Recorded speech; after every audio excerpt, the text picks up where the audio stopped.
Well, hello, everyone. This is Fadi, and I'm so excited to share with you today a very special edition of our show, Let Us Reason. You can see right off the bat with me here two amazing servant of the Lord, and those that I feel proud to call a sister in Christ and a brother in Christ, Sister Hatun and our dear brother, Dr. J. Smith. Welcome to both of you.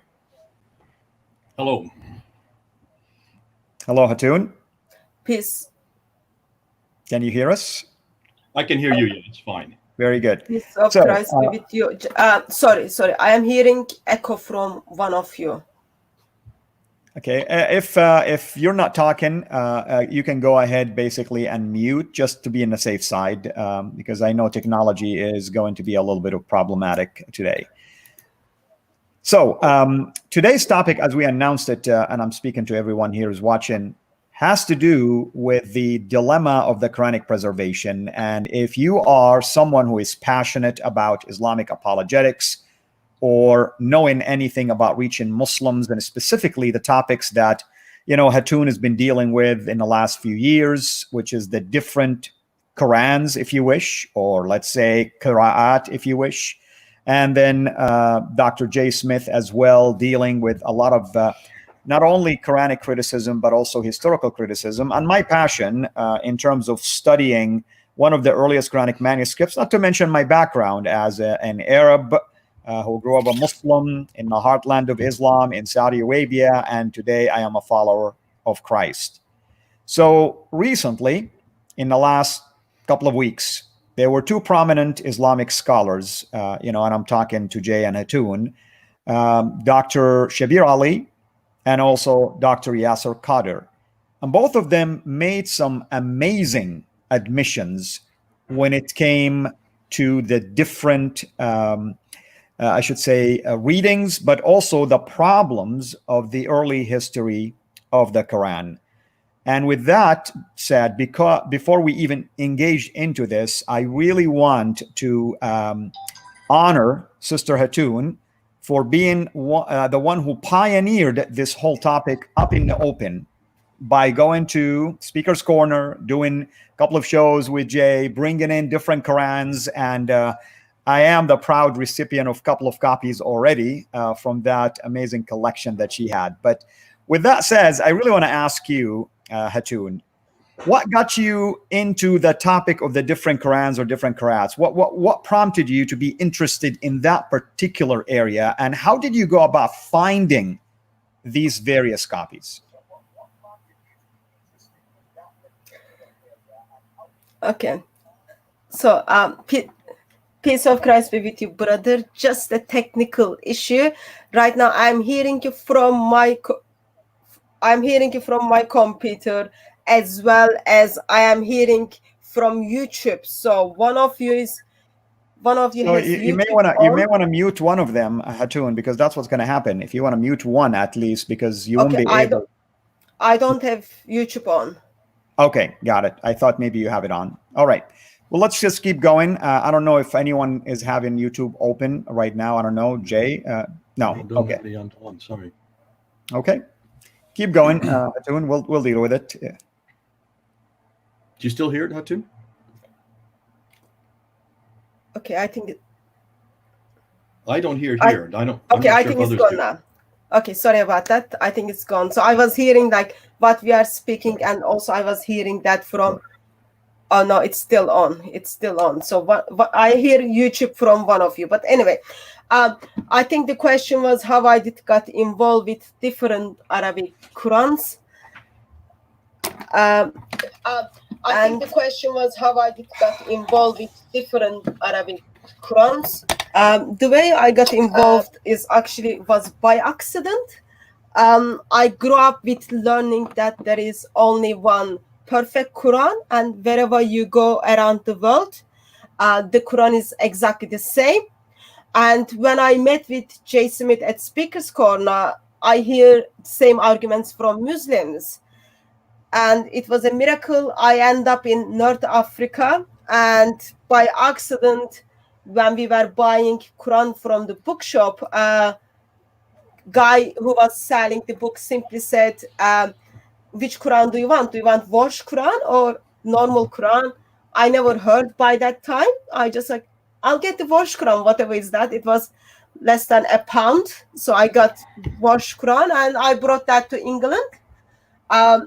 Start going through it and noticed actually name is different. There are textual variations in it. I think that was the first time I come across with different Arabic Qurans. And since that was approximately 2015 probably, and today we've got 37 different Arabic Qurans. And one of the amazing thing is now in 2015, even before 2015, the argument was there is only one perfect Quran, all the same. Until last week, still Muslims were making the same claim. Now we get to hear from Muslim scholars, yep, there are the different Qurans. You know, Jay, you also got involved in this, of course, and between you and Hatun, you guys have done a number of YouTube videos, but also tell me about your encounter with this issue at the Speaker's Corner. I mean, I remember the first time both of you went to the Speaker's Corner and you brought these different Qurans with you. I remember it wasn't really well received. If you can just maybe reminisce on what happened. Yeah, I think this was not something that I was really interested in at the time, and Hatun really perked my interest because she was the one that was really finding these different Qurans, and of course she was having other people buy them up at different other countries. And it was at that time that she came to me about it, and I said, well, listen, she and I decided, why don't we just introduce this at the corner? When we did this in 2016, the first time we did it, there was an uproar. You can go up and look in the video on Fender Films. I think it's just skyrocketed because I put it up again a second time last week or about 2 weeks ago. Look who's in the crowd. And look who's actually pulling away the people, the Muslims who were there. It's Muhammad Hijab. Muhammad Hijab was in the audience. He was demanding that all the Muslims leave. Now, he looks a lot thinner there in the video because that was 4 years ago. This is the same Muhammad Hijab who this last Monday, just 5 days ago, had this interview with Yasir Qadhi about this very problem. And you could see he's pleading with them right through the video to actually answer this problem, which was created a crisis for Yasir Qadhi there in Yale 25 years ago. So it's obvious to me that what Hatun has been doing and what she has been discovering, the fact that we took it and made it public, made it so public, because by 2016, there were cameras. So we had smartphones and we could immediately upload this right up into the internet. The very next day, Hatun and I, after we first introduced it, because there's chaos at the corner. It's an enormous amount of noise, gesticulation. You can see they tried to grab the papers from our hands. They were jostling our cameraman. They were upset. They were angry. When we did it a second time, a little later, a few months later, they almost didn't let us leave the corner. They were trying to grab those Qurans from our bags. They were so upset with us. So Hatun and I did is we went and did a studio copy. And that's also up on Fender Films. You can see it. I don't know if it's on DCCI as well. But we did a studio copy, take in a very, it's in a like environment we're in right now, going in a library where we could just look at each one of these and hold them up and then doing some comparisons between the different texts. So in that context, that's where we were able to then explain what we were trying to explain at the ladder, but we're not permitted to because of all the noise, the yelling, the anger, and also the need to get the Muslims out of there. So this has been going on for 4 years, and I think this is why we need to give an awful lot of thanks to Hatun. I think had not Hatun found this, had she not gone and found this one which most of us know about this. This is nothing new. What she's coming up with, it is well known. I remember hearing about this when I was taking my Islamic courses back in the 1980s. So this is not new material. It's just that nobody has actually gone to look at that. No one's actually gone to go public with this. This is something that we need to bring up somewhere in this broadcast. What is happening in academia and what is happening on the ground? What are the academics who know this very well? And this is why Qadhi had such a problem when he went to Yale. And what is actually happening up on the internet? What's happening up on YouTube? Because we have two different worlds. They're talking past each other and they're not talking to each other. And the popular world, the one that's in YouTube, is making one claim, whereas the academic world, which is isolated from that popular world, is making a completely different claim. Yeah, so just to let you guys know that I just received word that Hijab deleted about 30 minutes of his talk with Yasir Qadhi. That probably covers the portions that Yasir Qadhi was struggling with. And thankfully, of course, all of this has been downloaded anyway, so you can delete it all you want. This is kind of like a thematic approach by our Muslim friends. There is always, whenever there's a competition or problem, you burn it, you sink it, or you delete it, any way you want to call it. Before he was able to download it, have you seen how many people have watched that video on his site? Now, remember the absolutely. Have you seen the comments by Muslims who are irritated by both of them? Listen, it's an hour and 45-minute video. You need to watch the whole hour and 45 minutes. This part on the Quran is only 25 minutes of it. And I'm not sure that that's the one he's deleted. But if you look at the whole hour and 45 minutes, look at the tussle between Hijab and Qadhi, and you're seeing two worlds who are conflicting at each other. And this is exciting because for the first time we're seeing a conversation between these two worlds, and this is a conversation that has not yet gotten to the internet. And what a gift to have this right there on the internet, so that we can look at it and say, listen, we've already crossed these problems in Christianity. Why haven't the Muslims had this conversation 1400 years ago? This should have been a conversation 1400 years ago, or I would say not 1400 years, probably only 1200 years ago. Yeah, hold your thought. I mean, I like where you're going with this. And by the way, folks, I just want to tell you, some of you probably are, Christians. You're aware of the textual criticism of the Bible. You might be asking us, so what's the big deal? So what that there is textual criticism in the Quran? So what? Well, because of what Jay just mentioned, the fact that the Western academia, and I know Jay will talk about this, is caught up to the Quran also and its manuscript, and now beginning to see that there are some issues with the Quran. Now, academically speaking, maybe there is no problem whatsoever if it is accepted. But the Islamic community, and I can tell you as one of those who followed Islam, to tell me that there is different Qurans, it's a taboo. It's a blasphemy against the word of God. Why? Because the Quran itself testifies in chapter 85, verse 22, and chapter 15, verse 9, that it's preserved in the preserved tablets in heaven, that Allah himself have preserved it, have protected it from what? From corruption.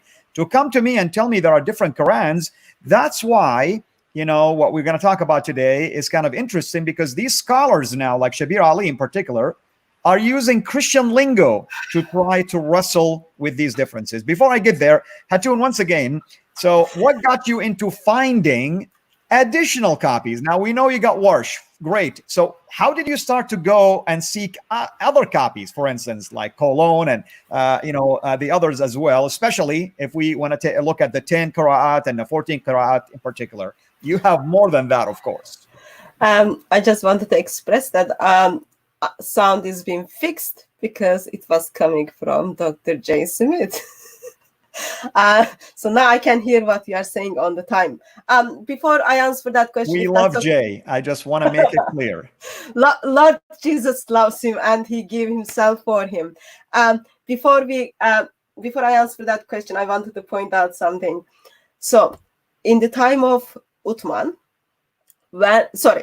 the time of Muhammad, soon after he dies, Muslims notice, okay, there are some creepy verses in the Quran. How they can handle that? Ship comes and then eats those verses. In the time of Uthman, there are different Qurans. Uthman orders everything to be burned. In time of Al-Hajjaj, he destroys all the Qurans. 1924, Qurans goes under the river. 2020, Muslims express something that they should not express publicly. What is one of the way to fix it? You just take out the last 30 minutes of the video so that you pretend it never happened. A very, very Islamic way to approach things. The only difference, Hatun, in our days, we have different platforms and ways to save and preserve. So it's still out there. Yeah. So I got Wash Quran, and then we start like comparing them, and we had a lovely Arabic sister. She start like pointing out, that's different. And what I've done after that, as I was kind of traveling different part of the world, I was just like start stopping on the shops and then ask them if they had any Qurans. I would ask like which they had, and then buy all the different Qurans. Sometimes I had like couple of same Qurans. Sometimes they were different. And once I figured out, yeah, you can get hold on different Arabic Qurans very easily as soon as you go to the creepy shops in Middle East or in North Africa. I sent message out to some of my brothers and sisters in Middle East and North Africa. And then I said, if anyone come across with something called Qira'at of the Quran, just let me know. From that, some Qurans kind of came with the brothers who live in that part of the world. They just find creeping different Qurans, and then they send them to me. Some of them I traveled, and then you just stopped, and then I bought them. And amazing thing is that one perfect Quran turned out to be 37 different perfect Arabic Qurans. I hear you. Now, just to let everyone know, thank you, by the way, everyone, for being here. Islam Critique, I agree with you. You mentioned that deleting it from his site, speaking about hijab, wouldn't do him any good, simply because everyone has it already. So there is truth to that. And what I want to say also is that me and Sister Hatun, I believe in about probably 2 hours from now, give or take, we will be on her site at DCCI, and we will be critiquing a talk that was recently done by Dr. Shabir Ally concerning the Sana manuscript. Given that I have a passion for that manuscript and I'm doing my studies on it, we are going to analyze his 10-minute video. Whether time allows us to analyze all of it or not, that's yet to be seen, but we will be talking about that. Now, Jay, I want to turn this over to you. And I want you, first of all, Jay, tell us about the most recent development, first by Shabir, and then we want to talk about Yasir Qadhi, both of us, basically. Go ahead. Let me just say real quickly, so people are saying that it has not been cut out. I've just gone on to Muhammad Hijab site. It is cut out. It's down to 1 hour and 16 minutes, so it has been cut out. I've gone on to Yasir Qadhi's site. It is still there on Yasir Qadhi's site. On his site, it is 1 hour and 45 minutes. So, you know, kudos to Yasir Qadhi. He has not cut it out. Maybe he will, but Muhammad Hijab has cut out probably the 25 minutes we're looking for. And I'm thankful, Jay, that you brought this about Yasir Qadhi. I really admire people who are honest, at least in their assessment. I mean, whether we agree or disagree faith-wise or view-wise, at least he's honest enough to say it and state it. And I don't think you should be ashamed about it, because these are the facts that are out there. Yeah, so, Jay, I'm sorry. It's not something like he just shared it. In his book, Intro to Quranic Science, he expressed that there are different Arabic Qurans out there. So he's been talking about it, but because he's not as popular as Speaker's Corner Muslim Missionaries, therefore it didn't get people's attention. Now, Speaker's Corner people involved with their like big followers, now it got the attention of the world, and yeah. So Jay, you invested a lot of time recently taken talks by Shabir Ally and also by Yasir Qadhi, and you've done amazing analysis, brother. And you and I probably will be even doing more work on this. So I want you to go ahead and take us through first Shabir Ally's assertions in general about the Quran and the work that you have done recently. Yeah. Okay. I mean, I'm glad you two are going to be doing this later on, because you need to really unpack it. For those who don't know, this is actually this is the area that Al-Fadi is doing his PhD on. So you are quickly becoming the world authority on the Sana manuscript. So kudos to you. If anybody knows what's going on with the Sana, you do. And I think that's why it's important that people listen to what happens in 2 hours when you two go and unpack that. But if you look back and see what Shabir Ally said on May 19th, so we're just talking a few weeks ago, on May 19th, he did admit, now this is not the first time he's admitted, but he did it in such a way. He said, there are differences. We've known about these differences, and that's true. This is nothing new, what he said. What he was very careful of is that he said over and over again that these differences in these Qira'at, now we're talking about 30 official Qira'at, 10 readers, and 20 what we know as narrators, or what they call as transmitters. So we're talking about 30 official ones that are now recognized today. Hatun, you have what, 37 already in your possession? Yeah, I've got 37. So she's got another 70 beyond that. But anyways, he's saying, if you look at any one of these, they are all saying pretty much the same thing, because they don't change any doctrine, they don't change any belief, and they don't change any practice. Those are the three things he kept on reminding us of. Now, what he's doing, he's taking a page out of our own book. He's doing the same thing we have said about Mark chapter 16, verse 9 through 20, what we said about John chapter 7, verse 53 to John chapter 8, verse 11, what we said about 1 John chapter 5, 7. Those are verses that are well known, about 40 verses in the New Testament that are not found in the earliest Greek manuscripts. And we've said, listen, though we keep them in there, we leave them in there, because there's no new doctrine that they add to what we already know. So that's why we keep them in there. But we warn the readers. See, this is what the difference is. In the Bible, we warn the readers. We put a line before and after, and we say these verses are not found in the earliest Greek manuscripts, so that people will not therefore assume that these are part of the earliest That's all it is, the earliest manuscripts. Now, that's what we're willing to say, the earliest manuscripts. Have you ever seen a Muslim say that? The earliest manuscripts. Of course, that's a whole nother kettle of fish that Qadhi has not answered, that Shabbir Ali has not answered, that you and I are going to go into next week. That's what we'll go into next week. Let's what about the manuscript evidence? Jay, let's define to people, for the benefit of their understanding, what do we mean by early manuscripts? Because I want them to understand.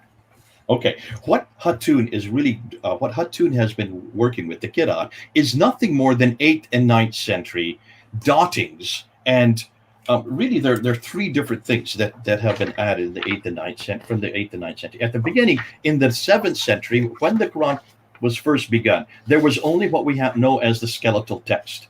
If you can look here, I don't know if you can see, this is the skeletal text in black. See what's in black? That's the skeletal text. These are the 22 to 28 letters that are in the Arabic alphabet. But there weren't 28 letters there at that time. There was much, much fewer, because just a little smiley face like this could be 5 different letters today, but not in the 7th century and not in the early 8th century.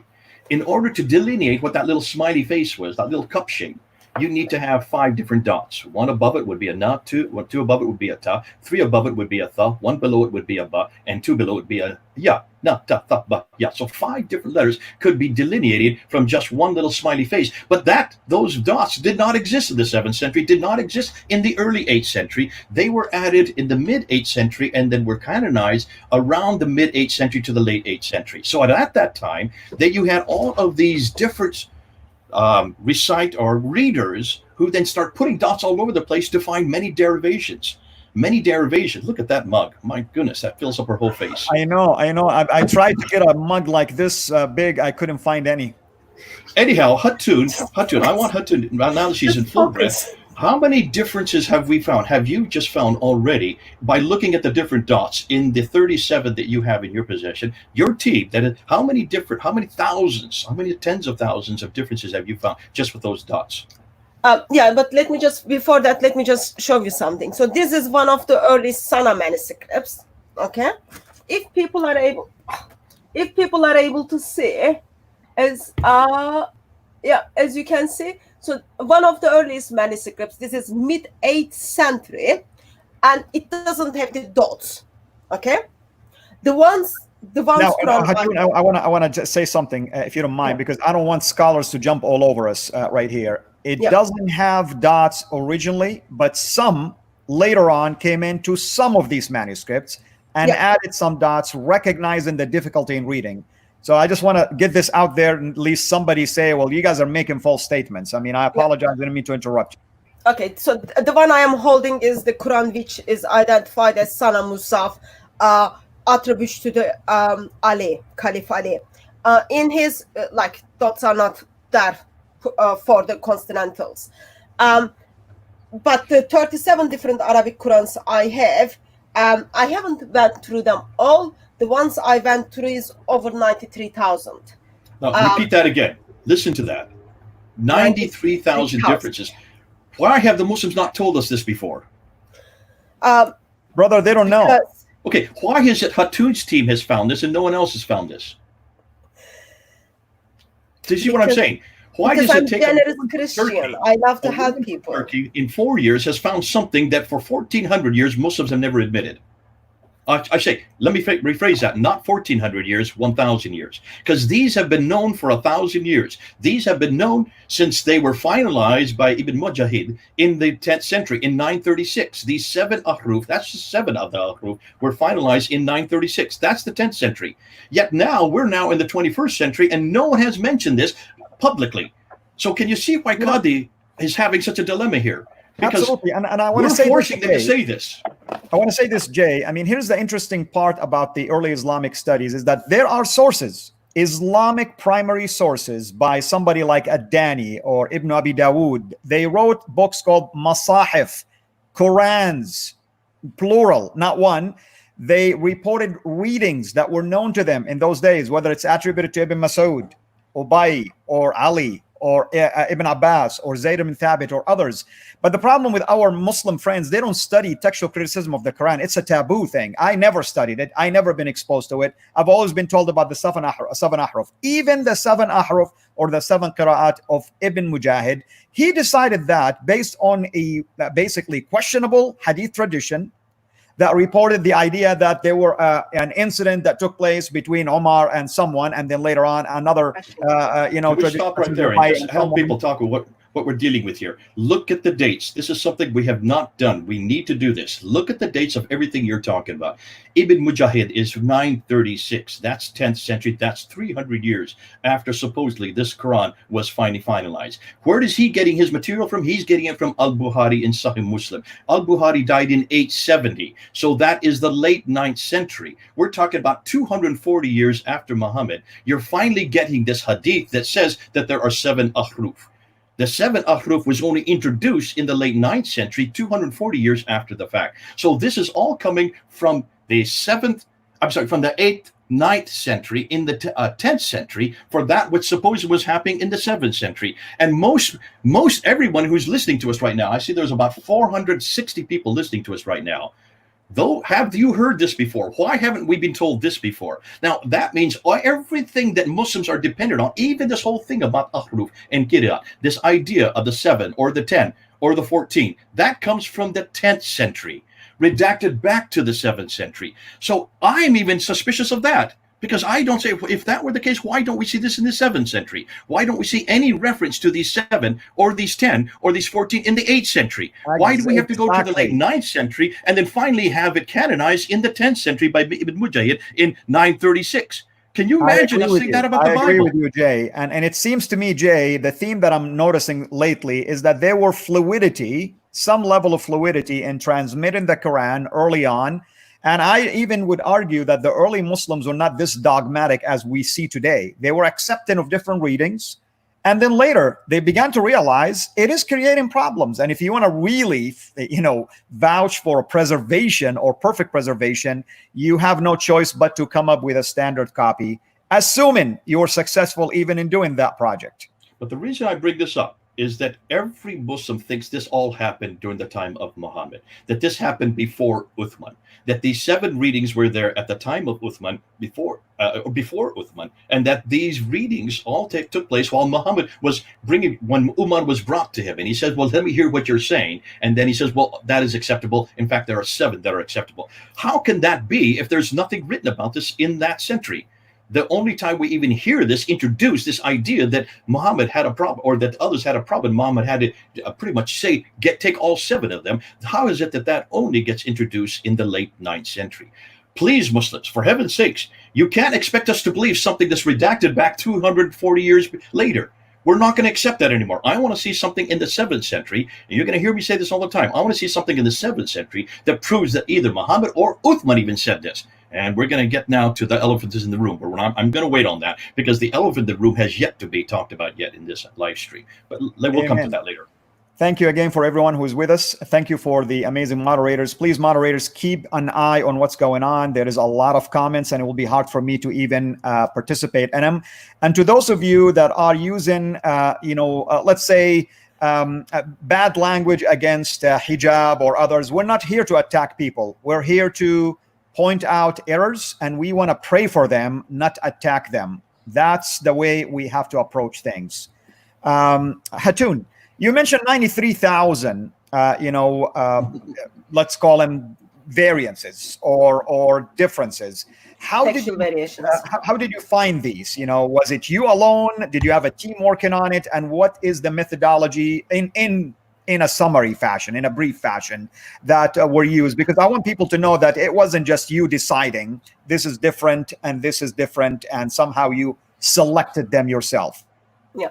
So I am Turkish, and I think my Turkish as good as my English, and I can recite certain things in Arabic, some Quranic verses, but I am not Arabic speaker. So the way I did is wait, Hatun. Wait, are you telling me there are Muslims that do not speak Arabic and understand what the Quran is saying? Yeah. Okay, just wanted to ask. Keep going. Miracle of Islam, miracle of Islam. So what I have done was I took 2 copies of the Quran. One of them is Hafs, and then second Quran. And then I simply like went letter by letter to check if they look same or not. The ones they didn't look same, I underlined them, and then I passed that to the Arabic speaker. The Arabic speaker I was working, she's also Arabic teacher. And then I asked her, are the same? Do they change the meaning or not? Some of them I find they were just like nothing, my mistakes. But some of them we find out they do change the meaning, and we'll check the dictionaries to see what is the dictionary definition of the word as well as what it is. So all I did was just put my glasses on, and then I went word by word with compare the 2 Qurans. After I figured out with one Quran, I used that's Quran with other Qurans, and then I checked. I asked Arabic speaker to check that. So it was all visual, and then after I identified the differences, Arabic speaker checked that with the dictionaries, and then we end up having over 90,000. And I know you did that because I was one of the Arabic speakers that also participated in checking that. So let me ask you another question. Were you using, I'm just generically speaking, the so-called the 1924 Cairo edition as the one to check against? Yes, I in that time the Quran I was using is yes, I still have that Quran, Yusuf Ali translation of 1924 Quran. Yes. And the reason I'm asking, Jay, because Adnan Rashid is claiming that the 1924 Cairo Quran is a 1st century Quran. Please help our audience understand the history of the 1924 Cairo edition. Can we save this for another live stream? This is by far the most explosive stuff. I don't want to really get caught up onto the manuscript. The manuscript evidence that Adnan Rashid just claimed yesterday is absolutely fallacious. We don't want to talk about the manuscript. I just want you to tell people, why do we call it 1924? Well, in 1924, they're in Egypt. I'm sorry, in Cairo, just the city of Cairo. They were finding that students were coming and having standardized tests in high school. And oh my goodness, that mug. And every time they had these standardized tests, they were noticing that on the Quran, they kept on coming up with different answers. And of course, the problem was they were going to different Qira'at. They were using different Qira'at. This is nothing more than Qira'at differences. So what they asked one of the scholars, Muhammad Husseini al-Haddad, who is there at Al-Azhar University, to look and decide which of the Qira'at, which of the readings, this is readings, should be the standard text that they should use for all their schools. And he said the Hafs, which is a student that died in 796.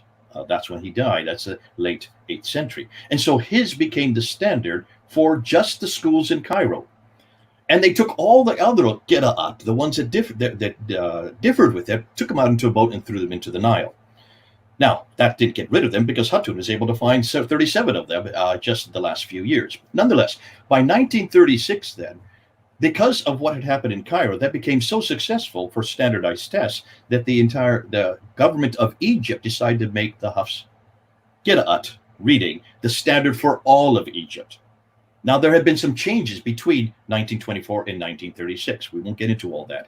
There have been some changes as to what Hafs they're referring to, because there are different Hafs. There's not just one Hafs.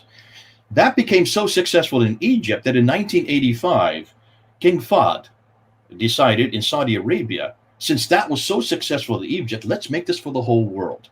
And so he put his stamp of approval in 1985. So we're talking about 25 years ago, to make this text, the Hafs text, standard for the whole world. And that's why we now go to the Hafs text for most of the world. But there are so many other places that don't want to use the Hafs text, like in North Africa, where Hatun found, and when she went to the bazaar there, she found the Warsh, which is well known all over the northern part of Africa. And that's why it's important that we realize that you can't just get rid of these different derivations of readings by dumping them into the Nile, nor can you get rid of them by burning them.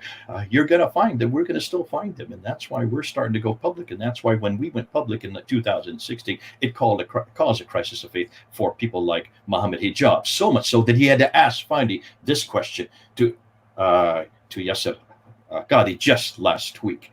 But, this is not even the worst thing that's going to come down the pike. That's something we're yet to talk about. And that's where Adnan Rashid should have kept his mouth shut yesterday. Bless his heart. He knew that Qadhi had made a mistake, and Qadhi should have not said what he should have said, because, as he said, people don't understand this. This is something for those of us who are much more scholared, talking about himself and others.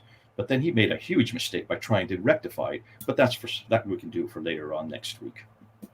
So let's talk now about first Shabir Ally, and not the talk about the Sana manuscript, which myself and Hatun will be dealing with. But in general, he was talking about the Quran, and in a number of his talks, and I think he did that during Ramadan.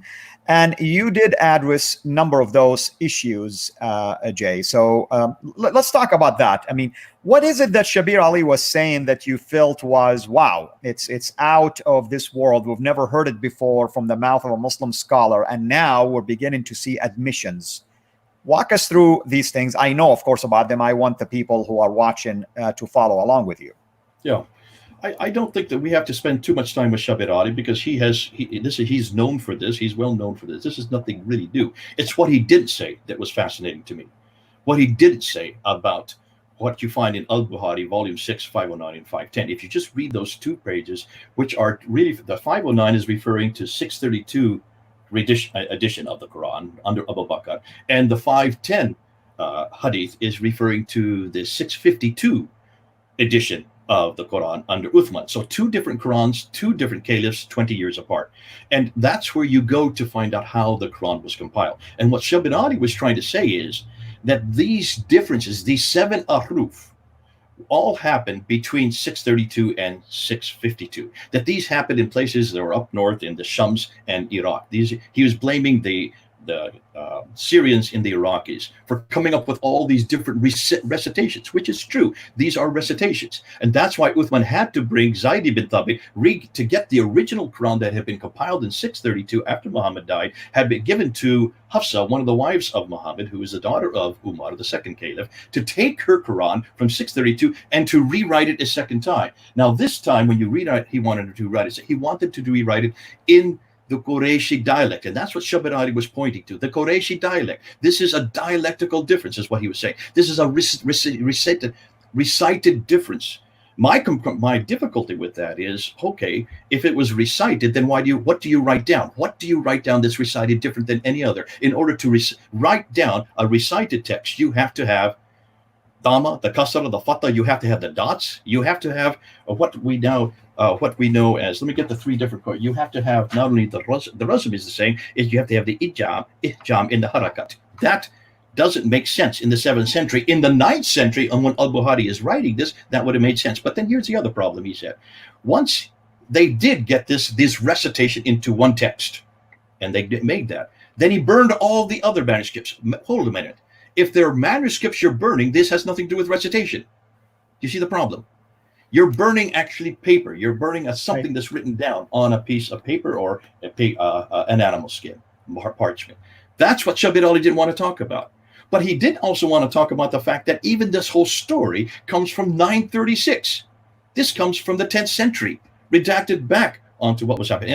And let me rephrase that. Not just 936. It also comes from 870 from al-Bukhari. So you got to remember that everything Shabir Ali was talking about was what he believed, what he wanted to believe, that this is all that was happening in the time of Uthman, 652. And I'm saying, no. Come on. You got to, if you're rewriting a text, if you're putting it on paper, and then you're coming up with a completely new text that isn't even different from the one that was done in 632, 20 years later, and then you have a new text, and then you burn all the ones that disagree, you are burning manuscripts. You are burning scripts. You're not burning someone's tongue who recites it differently.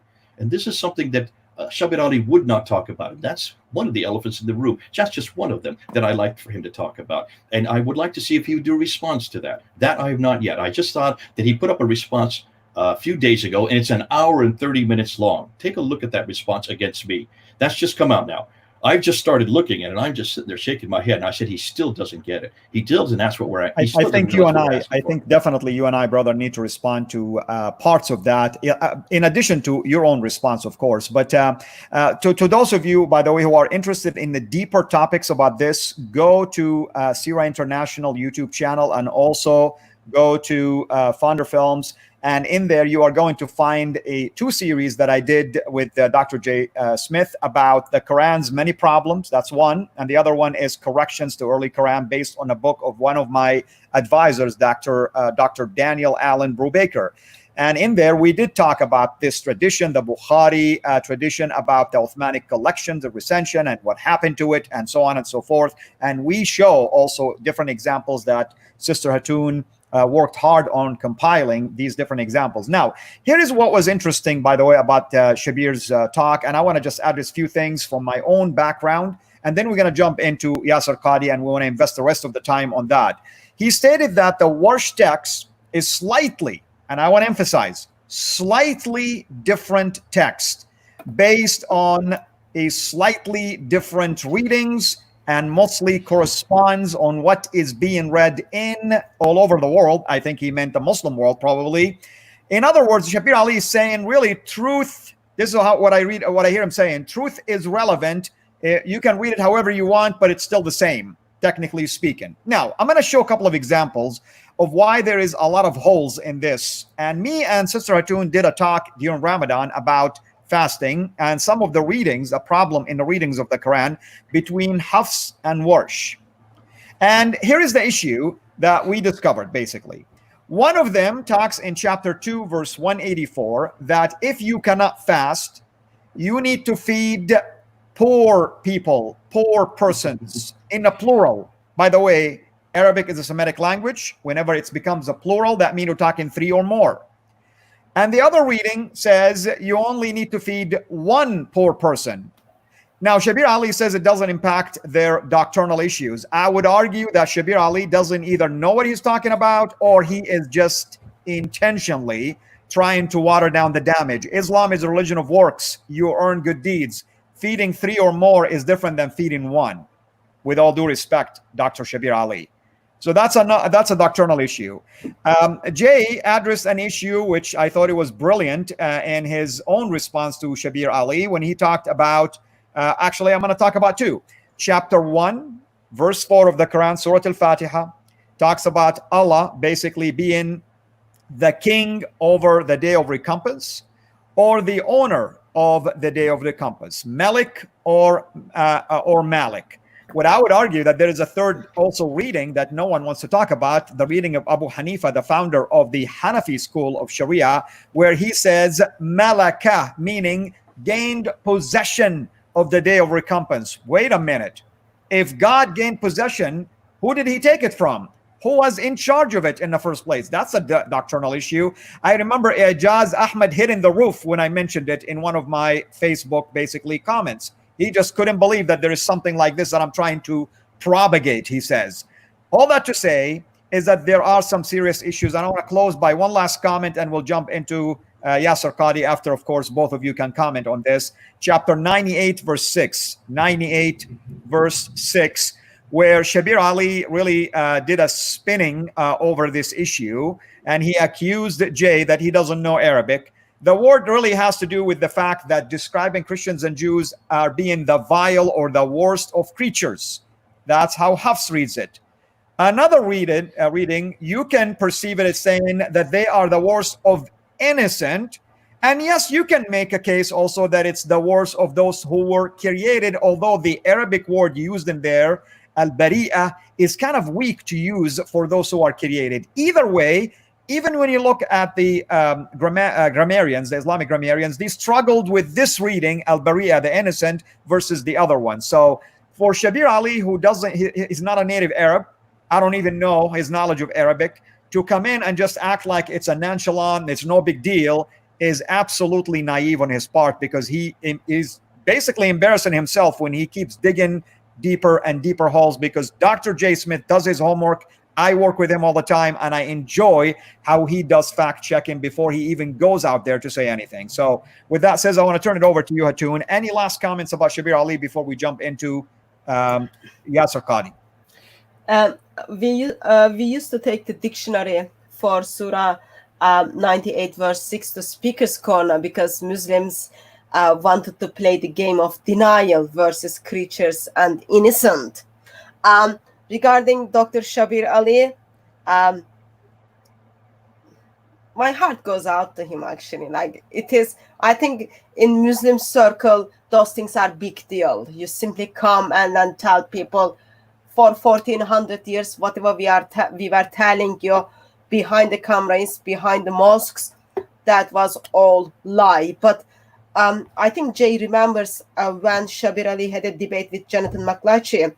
In that debate, he already expressed he gave up the Quran of Muhammad, he gave up the Quran of Abu Bakr and Uthman, and his faith on depend 1924 Quran. And in his debate with Jay Smith, he expressed that his faith on depend on the miracle of number 19 for the Quran.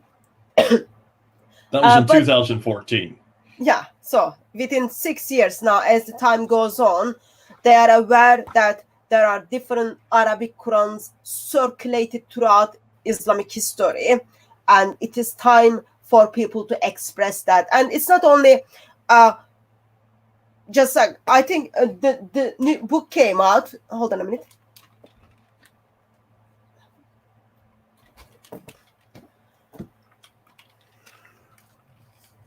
The book came out a couple of months ago, which is like Barrage's translation of the 10 Qira'at of the Noble Quran. This is simply giving you over 4,000 textual variations within the different Arabic Qurans, but the ones which change the meaning of the word.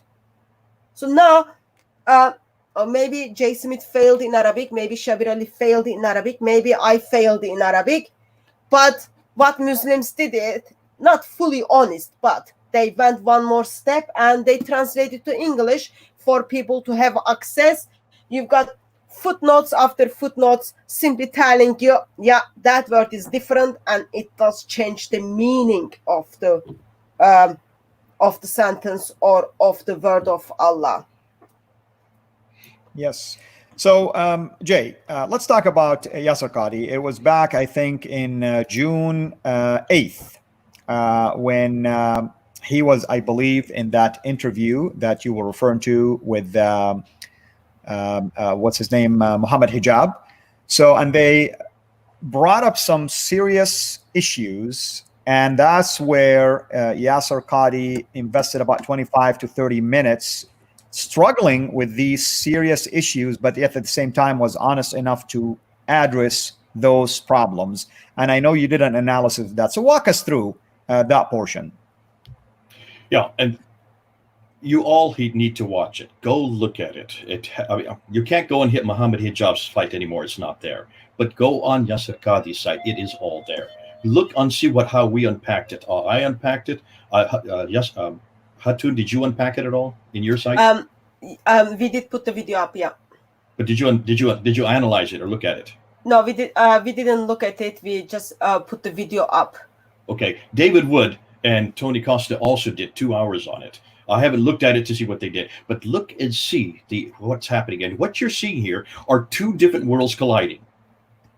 One is the academic world, which is Yasir Qadhi's world, and he is by far the more honest. Give him kudos, and I think, bless him.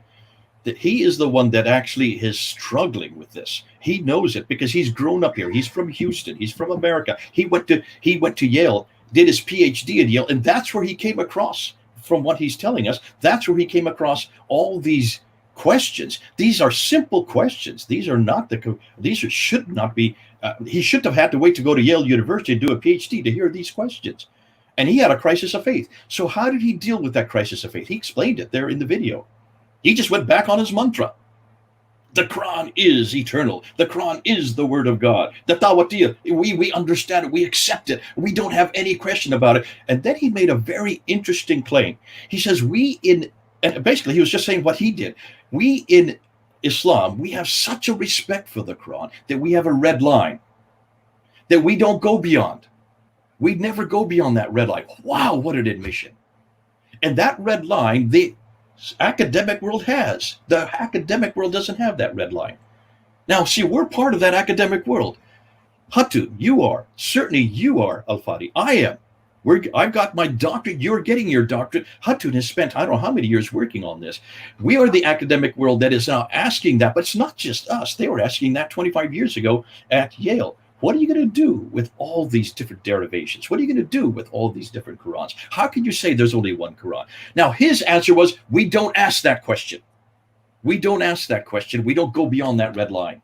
The problem is, and he turned to, you can see his frustration with Hijab. When Hijab was saying, I want you to give an answer. I have a blank piece of paper here. What Quran are you going to write on that blank piece of paper? Is it going to be Hafs? Is it going to be Warsh? Is it going to be Al-Duri? Which one of these is it going to be? And he didn't want to answer that. In fact, he struggled. Al-Qadhi struggled. And he said, I cannot answer that in just a 20-minute soundbite, but take my class. Just take my class and you'll get the answer.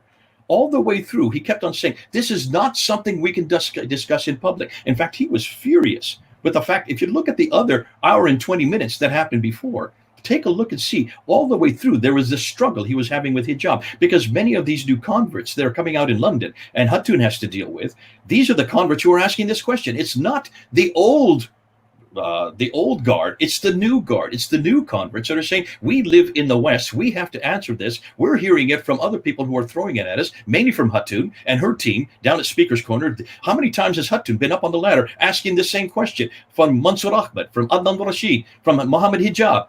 And they won't answer this question. So that's why Muhammad Hijab has come to Yasir Qadhi last Monday. We're just talking about 5 days ago. And he wanted Yasir Qadhi, who is considered to be one of the most respected clerics in the world today, to please give him an answer.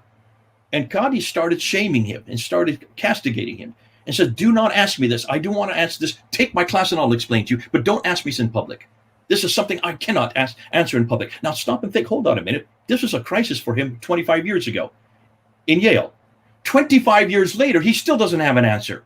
He could not answer Muhammad Hijab in that interview. And with all of us looking, he could not answer that. Now, to me, that is hugely revealing. And that is the problem with academic Muslims. Yasir Qadhi is in a dilemma right here. Shabir Ally is in a dilemma right here. They dare not answer this, because if they dare answer this, they're going to be hanged and quartered by all the millions. This is not just a few. We're not just talking about a few academics that live in America or live in Europe. We're talking about 1.8 million Muslims that disagree with Yasir Qadhi. We're talking about all the Muslims that Muhammad Hijab answers for. Muhammad Hijab has a huge following. I think he has about 227,000 followers, subscribers just on his YouTube channel. Yasir Qadhi has 336,000. These are huge followings. We have nothing of that size in Christianity, of those of us working in Islam. These are people who are hanging on to everything they say. These are people who are absolutely dependent for everything they say, because their faith rests on what these scholars are saying. And when you have one scholar on one side who's an academic, who's actually saying, I have to answer to the academic milieu, I have to answer to this, and I don't want you to bring this up. And who are you to ask me this question? And how dare you, your converts, bring it up and actually put it in public and get me embarrassed? Because I don't have an answer. And remember, twice, Muhammad Hijab had to put out his hand and said, I have a blank piece of paper. I want you to tell me, what are you going to write in there? Finally, look and see what his response was. At the end of the 25 minutes, what did he say? Did you see? Did you watch? Do you remember what he said? They are all the Quran. Every one of them is the Quran. You can see this is not what he wanted to say. He was forced to say that because what he has just done, he has basically said what no other Muslim will dare say, because Muslims can't say this academically. They can't say they're all the Quran, because already Hatun has found 93,000, and just her team has found 93,000 differences between these 37. Well, actually, it's only 23 she's looked at. She hasn't even taught. She has another 13 to go. And there's going to be many more thousands, probably hundreds of thousands. So can you see the difficulty that the academics have? And see that, remember what he said there. You don't realize that you in the East, and he's talking about the East versus the West. Isn't that interesting? He talked about the West over here and the East over here. You in the East, referring to Muhammad Hijab, you're still back in the East. You're in the traditional school. The traditional school is still in its little ivory towers. I'm not ivory towers. You're still in your little cocoon, and you're only talking amongst yourself. You're not listening to what we're fighting over here in the West. The West is not going to listen to that. Look at the example he said about the emperor with his clothes. What an example. I love that when he talked about the emperor in his clothes. Basically, the West is saying you have no clothes. And that's what I enjoyed about him, the fact that he is admitting that the West caught up with this, and now they're publishing papers. And what really Yasir Qadhi did is what other Muslim scholars who've been studying early Quranic manuscript, but they didn't come publicly this way to talk about it the way Yasir Qadhi did. And I'm hoping that more and more will do so. That's why we're thankful for people like you, thankful for my professor, Dr. Daniel Brubaker, who was so courageous to take a different approach and at least bring into the forefront his findings without, of course, saying anything negative in any way, shape, or form. Very respectful, academic, and yet he received, if you remember, attacks from all directions. And now I wonder how people will feel now, because others from within the Islamic community are acknowledging exactly what Dr. Brubaker have told them all along with you, Sister Hatun, with you, Jay, and we're thankful to be partners in journey here. Now, I know we're going to come to a close pretty soon here. I mean, in the next maybe, let's say, 10, 15 minutes, give or take. But Sister Hatun, anything you want to add to this in terms of Yasir Qadhi? I know you and I will be dealing with what Shabir Ally says about the Sana'a manuscript. Hopefully, we can cover at least some important grounds during the show, which, by the way, let people know when is this going to take place today so that they are aware of it. And also where. It's not on your channel, it's on hers. That's right. At 9 o'clock on DCCI YouTube channel. I hope you will be ready. Which is 9 p.m. UK time, London time. 4 o'clock Eastern time, United States. In 2 hours.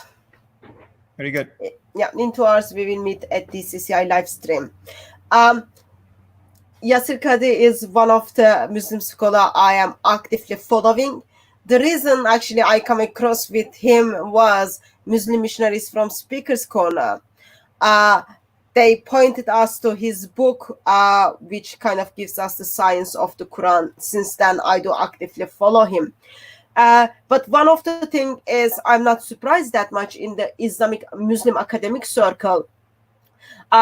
They are aware, yes, there are different Arabic Qurans. They are aware there are the textual variations. Also, they are aware with Surah 5 verse 101 and 102 that you cannot have doubt in your faith. There are the danger of that. Therefore, they have to reconcile with this is by simply pulling back and not asking simple questions. When I think the phrase Jay used was when red line comes, when Yasir Qadhi was pushed for the red line is because Muslims all around the world are now aware of the Sheikh Google. They are all aware of the Sheikh YouTube. So people simply go to YouTube. In Malaysia, where you've got like areas where you live under the Sharia, people simply go to YouTube and then they come across with the arguments Christians are bringing them. So they are saying, okay, those Muslims whom they follow are not able to give them answer.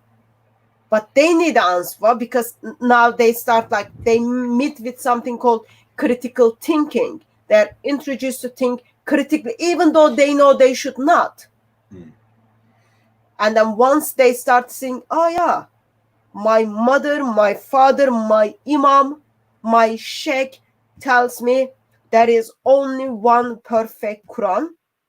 this bunch of Christians who turns out of the blue or pink, they tell me, actually, you've got different Arabic Qurans. And then it takes years, it takes years for Muslims to become public about it. And now what's going to happen is, as we saw on the video, that Muslim missionaries simply pushing a sheikh.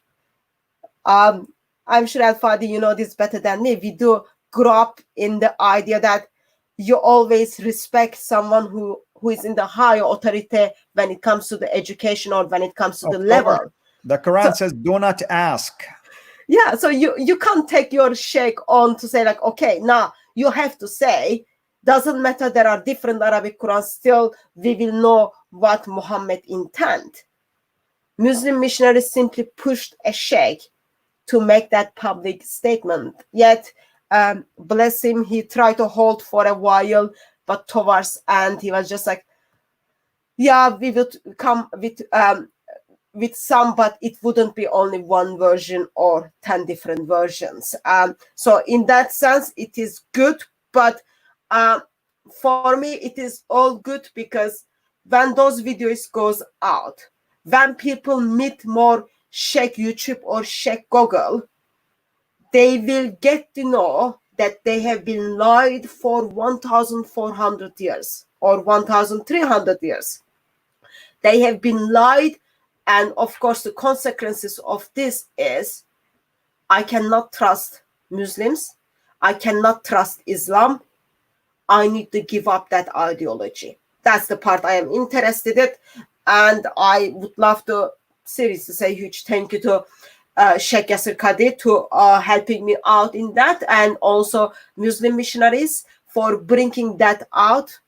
It's good for the kingdom. Amen. Now let me turn to both of you in these final, in this final segment.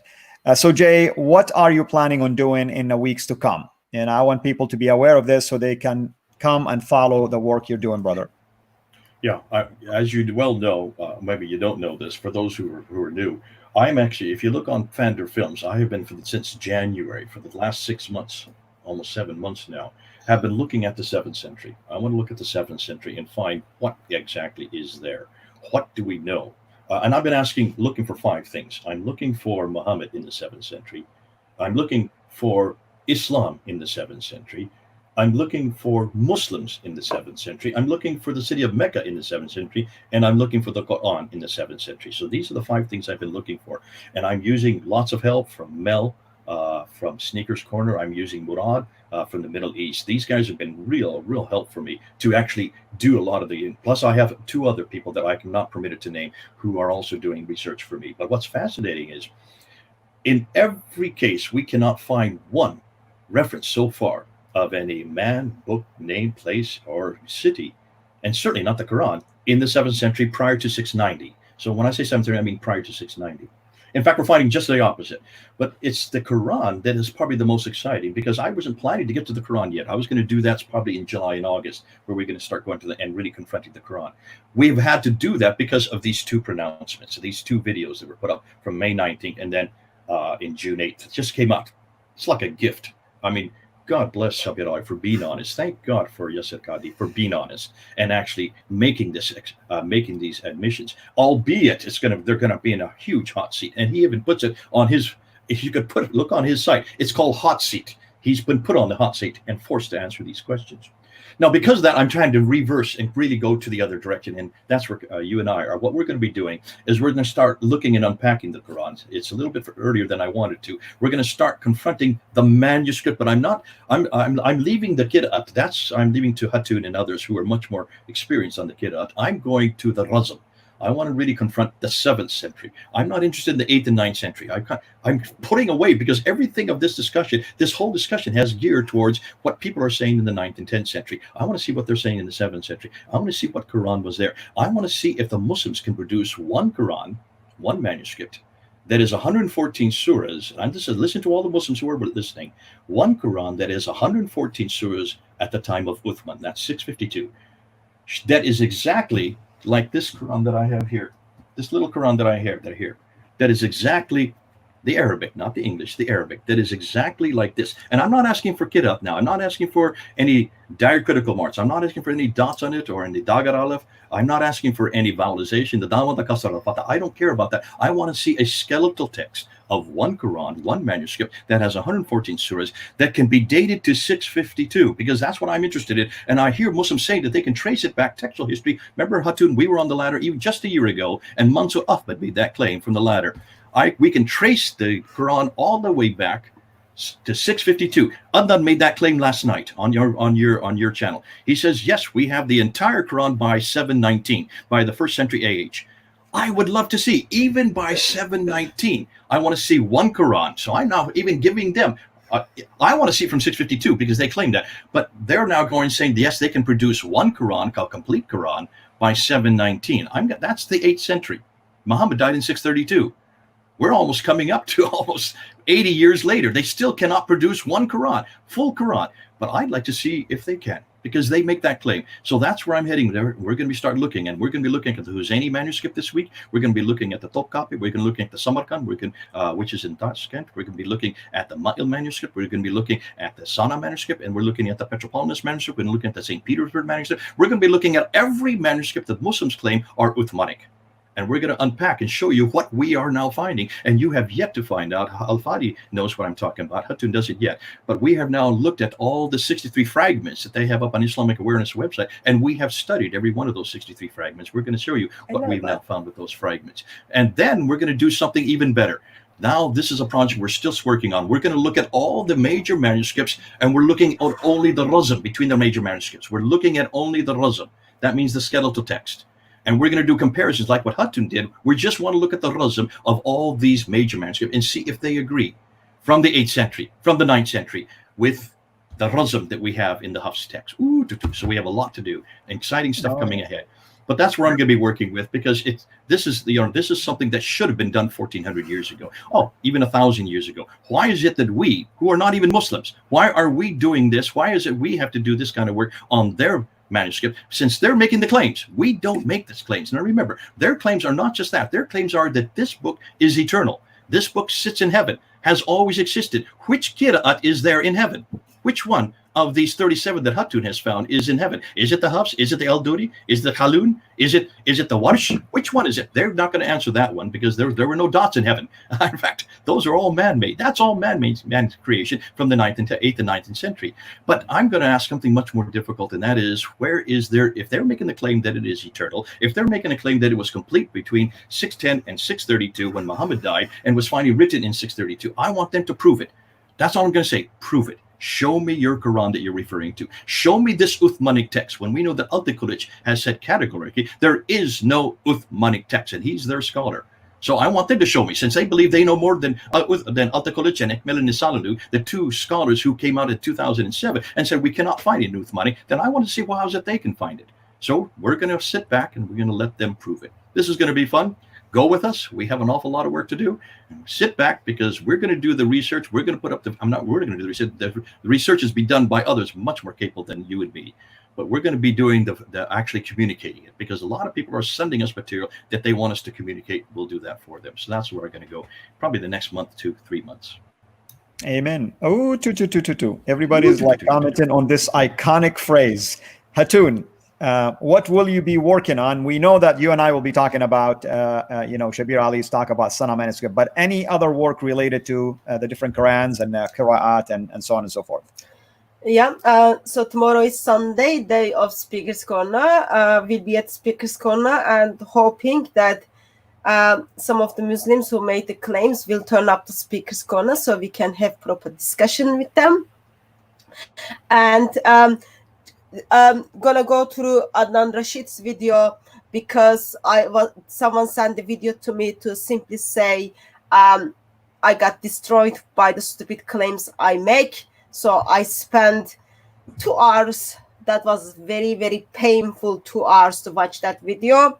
I watched the video, and I will be putting some rebuttals to that video. Actually, I'm not going to put any rebuttals. All I'm going to do is just read the Islamic sources and let Islamic sources to expose Muslim missionaries. And I am confident that Lord Jesus Christ is going to use that for his kingdom.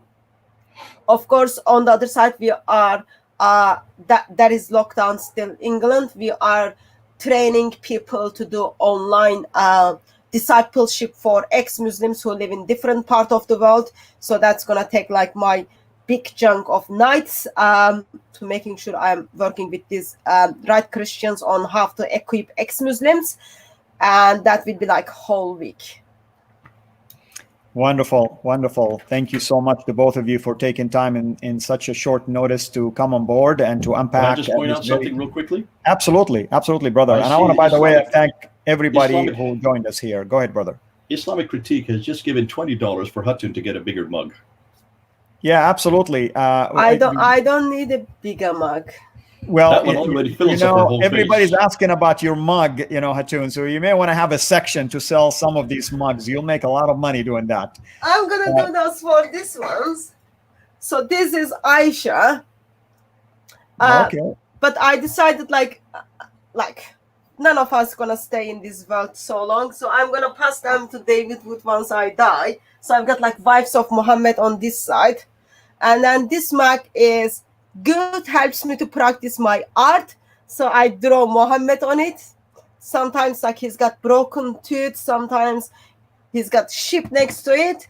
But mug reminds me, Lord Jesus Christ is the living water. Whatever we are need in this world, our hearts should be desired for him. So guard your heart above all things for our risen Lord. Amen. Amen. Again, thank you for both of you for making time for such an important topic. Thank you for the hard labor that you do. Thank you for allowing me the privilege to serve him alongside of you. Pretty soon, you and I, Hatun, will meet again, and we will unpack yet another, at least powerful admission. Let's face it.